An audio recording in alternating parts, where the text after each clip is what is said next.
Hello guys, welcome to the thug Touhid. Basically আমি এই চ্যানেলটা ক্রিয়েট করেছি শুধুমাত্র আমার প্রেমের গল্প শেয়ার করার জন্য আপনাদের সাথে। তো আমার প্রথম গল্প ছিল রুমমেট। যে গল্পটা শুরু হয়েছিল আমার জীবনে করোনা চলাকালীন সময়, লকডাউনে আর কি। তো লকডাউন শেষ হওয়ার পর আমাদের সবারই হাতের অবস্থা অনেকটা খারাপ হয়ে যায়। তারপর ভাবি কি থেকে কি করব, কিভাবে ইনকাম করা যায়, কিভাবে ঘর সংসার চালানো যায়। অ্যাকচুয়ালি এটা আমাদের ভাবনা ছিল না, আমাদের বাবা মার ভাবনা ছিল। তারপরেও আমাদেরকে তো নিজের খরচ খরচা লাগবে রে ভাই। তো নিজের খরচ খরচা জোটানোর জন্য আমি চিন্তা ভাবনা করি যে ঢাকা যাওয়া ঠিক হবে। কারণ যে ঢাকায় অনেক ধরনের কাজ পাওয়া যায়, যেগুলো করে আমাদের মতো মধ্যবিত্ত ঘরের ছেলেরা অনেক টাকা ইনকাম করতে পারে এবং নিজের সাংসারিক খরচ এবং বিভিন্ন খরচ চালাতে পারে। তো তাই ঢাকায় একটা ফ্রেন্ড থাকে, তার কাছে ফোন দিলাম। তার কাছে ফোন দেওয়ার পরে সে বলল যে দোস্ত, তুমি আসতে পারো, আমার কাছে কাজ আছে। কারণ যে এখন লকডাউন ছাড়লো মাত্র, তো কাজ আছে, তুমি আসতে পারো। তো কাজটা একটু ছোট টাইপের কাজ হবে। তো আমাকে কাজটার বর্ণনা দিল না। তো আমি বললাম যে আচ্ছা ঠিক আছে, সমস্যা নাই, আসছি। যেই কথা সেই কাজ। সাথে সাথেই বাসায় আসলাম। বাসায় এসে সবার সাথে আলাপ আলোচনা করে আমি বললাম যে আমি ঢাকায় যাচ্ছি, আমার কিছু টাকা প্রয়োজন। তো বাসার কারো কাছে টাকা ছিল না, তারপরেও আম্মা কোথা থেকে যেন আমার ভাড়ার টাকাটা আর কিছু খরচার টাকা ম্যানেজ করে দিল, ওই কাছাকাছি 1,000 বা 1,500 টাকা। তো আমি চলে গেলাম স্ট্যান্ডে, গিয়ে টিকিট কাটলাম। টিকিট কাটার পরে আমি আবার বাসায় ফেরত আসলাম। আমার যা ছিল ব্যাগ গোছালাম, একটা ছোট্ট ব্যাগ নিয়ে আমি রওনা দিলাম। গিয়ে বাসে উঠলাম। বাসে ওঠার পর ভাবতে লাগলাম যে জীবনে কোনো দিন আমার এলাকার বাইরে আমি যাইনি, আর আজ জীবনের প্রথম শুধুমাত্র অভাবের কারণে আমাকে নিজের এলাকা ছেড়ে বাইরে যেতে হচ্ছে। তো এই ভাবতে ভাবতে কিছু সময় কাটানোর পর আমি ফেসবুকে ঢুকতে গেলাম। তো দেখছি আমার তো এমবি নাই। তো এখন যেটুকু টাকা আছে এটুকু টাকা তো ঢাকায় গিয়ে খরচে লাগতে পারে, তাই আর এমবিটা রিচার্জ করলাম না। তখন একটা সময় ছিল যখন ফ্রি ফেসবুক ছিল, যেটা আবার এখন এসেছে। তো যাই হোক, ফ্রি ফেসবুক চালাতে লাগলাম। কিছুক্ষণ ফ্রি ফেসবুক চালিয়ে মানে আমাদের আঞ্চলিক শহরটা পার হওয়ার পরে আমার কেমন যেন বিরক্তি লাগছিল, তাই একটু ঘুমানোর চেষ্টা করলাম। চোখটা বন্ধ করতেই প্রায় বাসার চাইতে ভালোভাবেই ঘুমিয়ে গেছিলাম হয়তোবা। তো ঘুমিয়ে যাওয়ার পর ঘুম থেকে উঠে দেখলাম যে কাছাকাছি চলে এসেছি, আর কিছু দূর গিয়ে হয়তোবা বাস থেকে নামিয়ে দেবে। তো বাস থেকে নামলাম। বাস থেকে নামার পর বন্ধুকে ফোন দিলাম, বন্ধু ঠিকানা দিল। ঠিকানা অনুযায়ী গেলাম।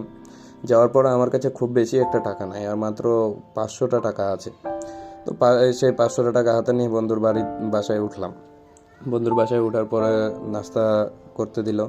অ্যাকচুয়ালি বন্ধু আমার সিঙ্গেল না, আমি সিঙ্গেল, তবে আমার বন্ধুটা বিয়ে করে ঢাকা পালিয়ে গেছিল। তো যখন থেকে পালিয়ে গেছে তখন থেকে বউকে নিয়ে সেখানেই থাকে। তো নাস্তা পানি করার পরে বন্ধুকে বললাম যে বন্ধু, চলে তো আসলাম, এবার বল কাজ কি আছে। তো বলছে কাজের কথা তোকে আজকেও বলবো না, আজকের দিনটা পার কর, আমি কালকে গিয়ে তোকে একদম কাজে লাগিয়ে দিয়ে আসবো। তো আমি ভাবলাম যে বন্ধু, কালকে কাজে লাগাবি, কিন্তু আজকে থেকে তো আমাকে খাওয়া খরচ বা থাকতে হবে, সেরকম একটা কিছু তো লাগবে।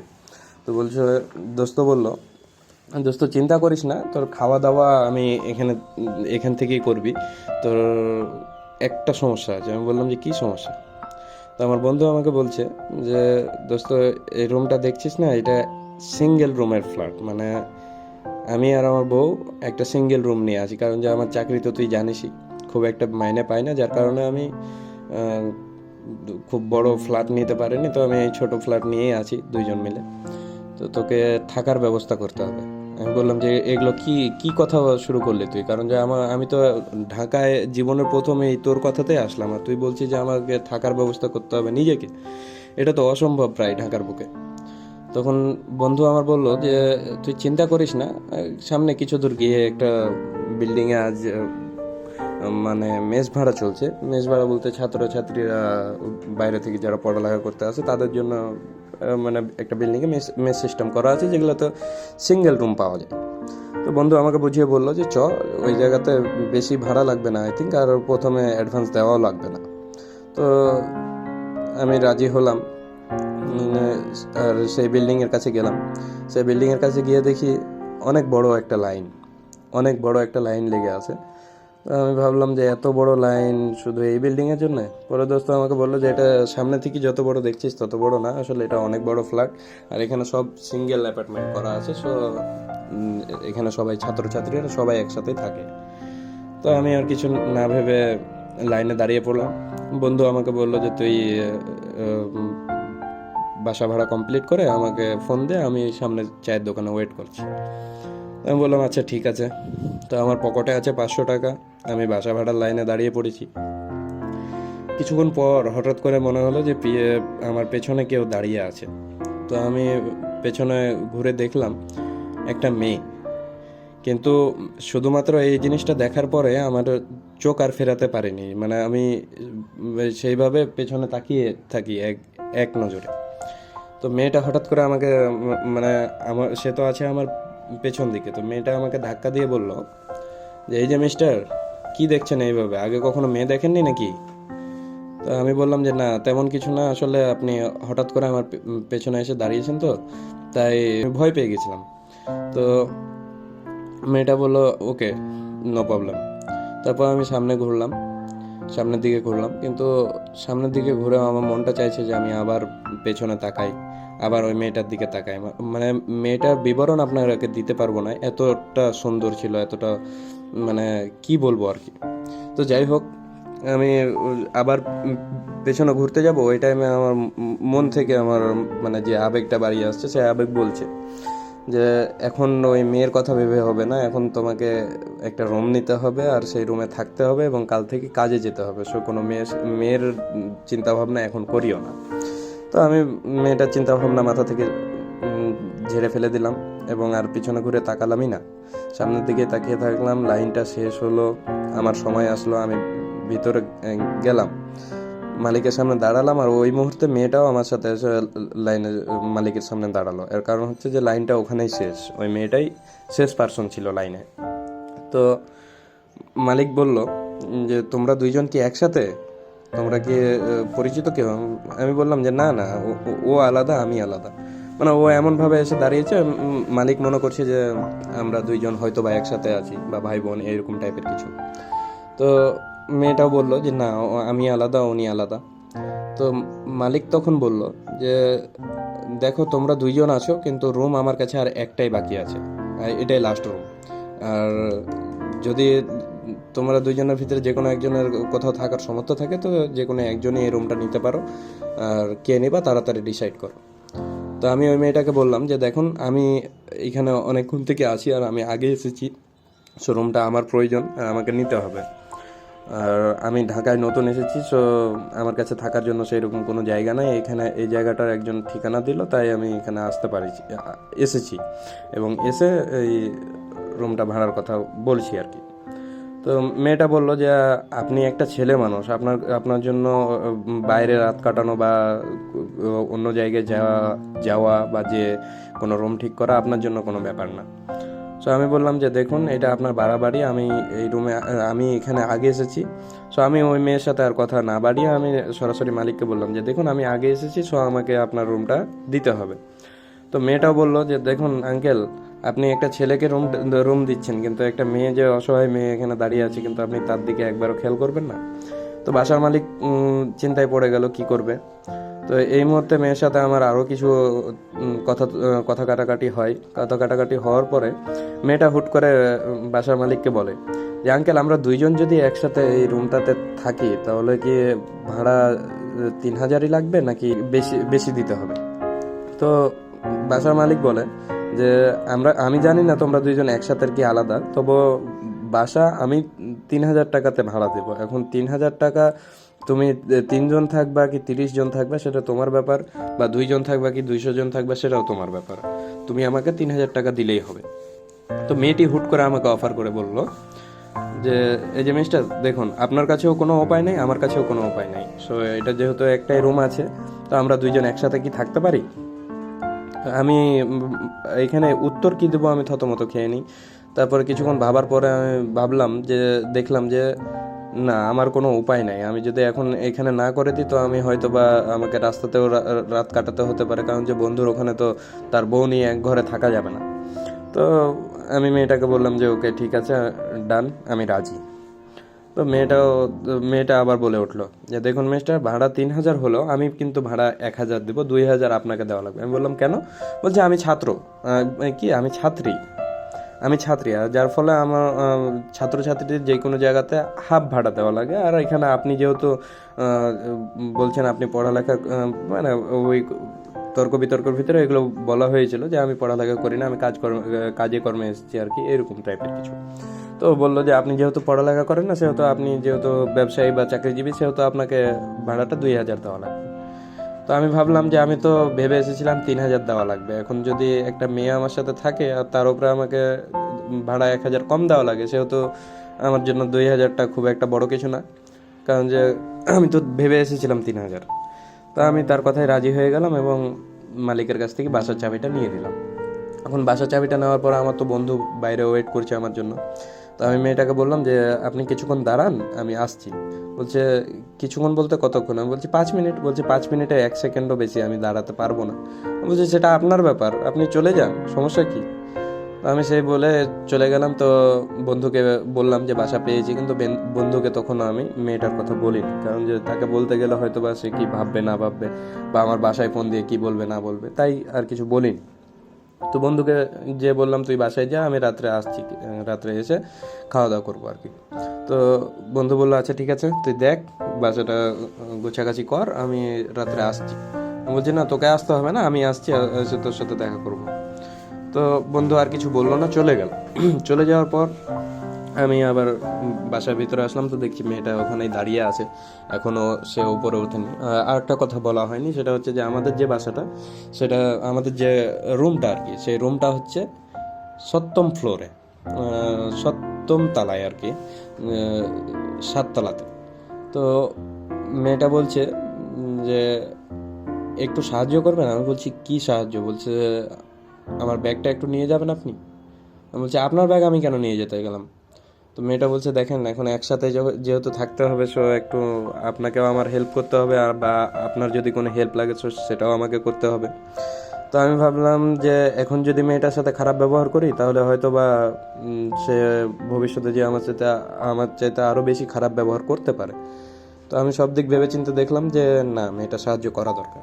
তো তার ব্যাগটা নিয়ে উঠতে থাকলাম, মেয়েটা সামনে সামনে উঠছে, আমি তার পেছনে পেছনে গেলাম রুম অবধি, 7 তলা। ভাই উঠতে উঠতে তো আমার মাথায় খারাপ হয়ে গেছিলো। তো তারপরেও যাই হোক, রুমটা ওপেন করলো মেয়েটা এবং 2জন মিলে রুমে প্রবেশ করলাম। তো ওখানে একটা জিনিস ভালো ছিল যে কে কি করছে এটা দেখার কেউ ছিল না, মানে আমরা যে একটা ছেলে একটা মেয়ে যে একটা রুমে প্রবেশ করলাম, তো কেউ যে উকি মেরে দেখবে যে একটা ছেলে একটা মেয়ে এক রুমে ঢুকে গেল, এরকম দেখার কোনো মানে লোক ছিল না আর কি। যাই হোক, একটা ভালো পরিবেশ ছিল। তারপরেও ওটা খারাপ, যারা খারাপ মাইন্ডের আছে তাদের জন্য অনেকটাই খারাপ জায়গা, তো আমাদের জন্য অনেকটাই ভালো ছিল আর কি। তো 2জন মিলে রুমে প্রবেশ করার পরে আমি ভাবছি যে একটা অচেনা মেয়ের সাথে এই রুমে কিভাবে থাকা যায়, এক রুমে একসাথে, আবার 2জনই অবিবাহিত। তো মেয়েটা আমাকে বলল যে দেখুন, এটা ঢাকা শহর, এখানে শুধু আপনি আমি না, আপনি আমার মতো অনেকজনই আছে যারা এইভাবেই ফ্ল্যাট ভাড়া নেয়, বা আমরা তো শুধু একটা ছেলে একটা মেয়ে ভাড়া নিয়েছি, কিন্তু অনেকজনই আছে যে যারা দুই ফ্যামিলি একসাথে রুম ভাড়া নেয় বা ফ্ল্যাট ভাড়া নেয়। তো এটা কোনো ম্যাটার না।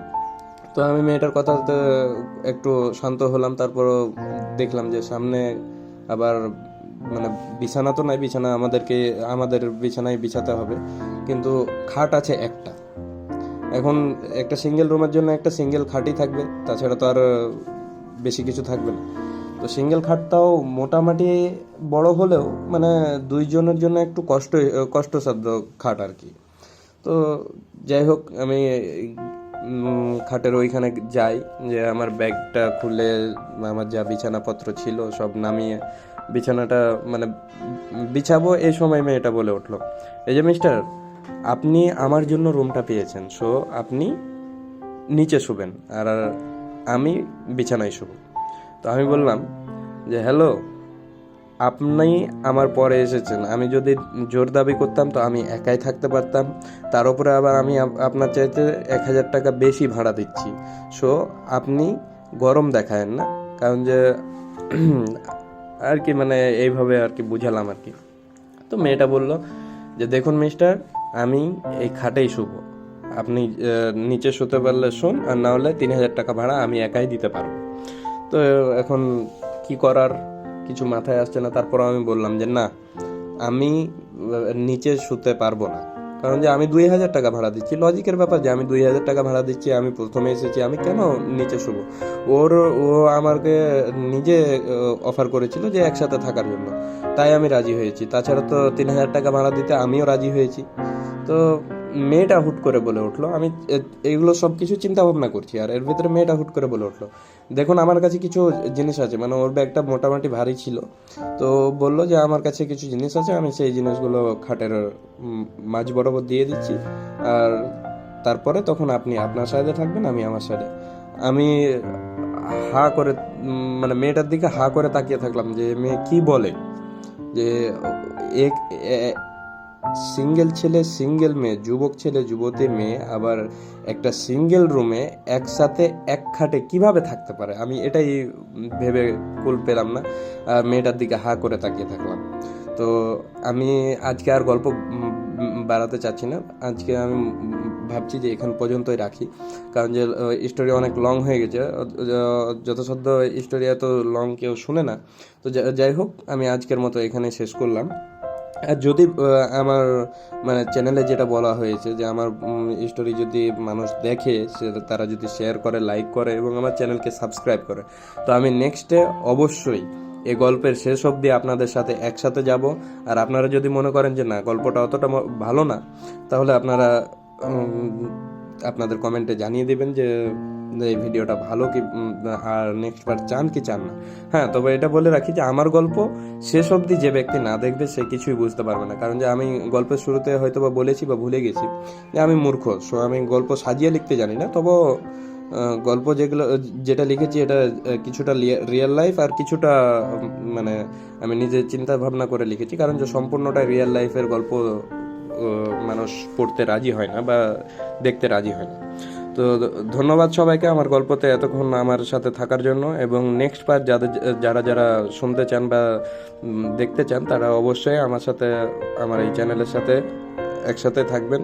সবাই চ্যানেলটিকে সাবস্ক্রাইব করবেন, ভিডিওটিকে লাইক করবেন, এবং যতজন লাইক করবেন সবাই কমেন্ট অবশ্যই করবেন যে ভাই নেক্সট পার্ট দরকার বা নেক্সট পার্ট চাই। হ্যাঁ, তারপরে কথা হচ্ছে যে রুমমেট গল্পের নাম এবং গল্পেতে এখনই কিন্তু প্রথম পার্টে আমরা কিন্তু রুমের মধ্যে দুইজনই প্রবেশ করে গেছি, মানে একসাথে সে আমার রুমমেট হয়ে আমার সাথে এক রুমে থাকার জন্য রাজি হয়ে গেছে, এবং সে আমার সাথে এক বিছানায় থাকতে রাজি হয়েছে। তো নেক্সট পার্ট কি আছে এটার জন্য অবশ্য আমারও অনেকটা ইচ্ছা করছিল যে আজকে সব বলে দেবো, কিন্তু অ্যাকচুয়ালি ভিডিও অনেক বড় হয়ে গেছে, এত বড়টা ভিডিও ইউটিউবে দেওয়া ঠিক না। তো যাই হোক, নেক্সট পার্টের জন্য সবাই অপেক্ষা করুন এবং সবাই চ্যানেলটিকে সাবস্ক্রাইব করুন। এবং হ্যাঁ, আমাদের পর্ব প্রতিদিনই আসবে, নেক্সট পার্ট প্রতিদিনই আসবে, প্রতিদিনই আমরা এই গল্পের নেক্সট পার্ট দিব ইনশাল্লাহ। সবাই ভালো থাকবেন, সুস্থ থাকবেন, খোদা হাফেজ।